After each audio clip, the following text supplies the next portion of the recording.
मैंने कहा आपने काम ऐसा तगड़ा दिया है कि एमएलए की अग्नि परीक्षा होनी चाहिए कि 15 दिन में ला सकता है कि नहीं ला सकता है, वरना फिर दिक्कत नहीं। मैं भी मेजर फतेह सिंह का पोता हूं, आप चिंता मत करो। बीजेपी पैदा उन्होंने करी थी, खड़ी उन्होंने करी थी। 10 दिन में इनकी सराय सैंक्शन भी करा दी और चालू भी करा दी। मैंने कहा नहीं चाहिए कि एमएलए करंट के साथ काम कर सकता है, जैसे बिजली के तार में करंट आता है ना, उतने अपने काम में भी करंट होना चाहिए। 8वीं स्कूल है साहब अभी यहां ताल में, तो मेरे को उन्होंने कहा महाराज साहब ने कि आप इसको बढ़ा दो, स्कूल को क्रमोन्नत कर सकते हो, स्कूल ठीक कर सकते हो क्या। मैंने कहा आपने आदेश कर दिया तो 100% हो जाएगा। और आज आपकी स्कूल वो 12वीं करवा दी मैंने, बच्चियों की स्कूल, गर्ल्स स्कूल 12वीं करवाई है। अंग्रेजी मीडियम स्कूल खुलवा दी, स्कूल में कमरे बनवा दिए, सड़क ठीक करा दी, टंकी बना दी। इसके अलावा सराय मांगी इन्होंने उस दिन प्रोग्राम में तेजाजी महाराज के, तो 15-20 दिन महीने भर में तो आचार संहिता लगनी थी। तो मैंने इनको कहा नेमीचंद जी बीजेपी के लीडर होते तो तेज है, बीजेपी में ट्रेनिंग तो पूरी होती है।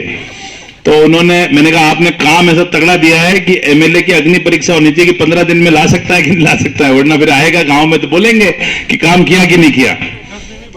10 दिन ही बाकी थे। पर मैंने कहा मैं भी कोई दिक्कत नहीं, मैं भी मेजर फतेह सिंह का पोता हूं, आप चिंता मत करो। बीजेपी पैदा उन्होंने करी थी, खड़ी उन्होंने करी थी। इस पूरे इलाके में जनसंघ से लेकर अभी तक मेजर साहब ने ही बीजेपी को चलाया था। वो तो पिताजी का राजीव गांधी जी के साथ दोस्ती हुई और दोस्ती होने के कारण उन्होंने कांग्रेस ज्वाइन करी और फिर कांग्रेस में आ गए, चुनाव लड़ रहे।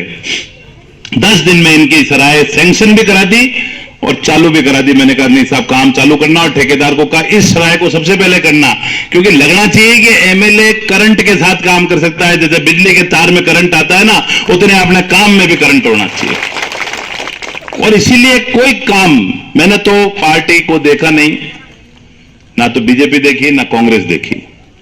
मेरे को कई हमारे कांग्रेस पार्टी के लीडर भी कहते हैं आप ये क्या भाषण देते हो।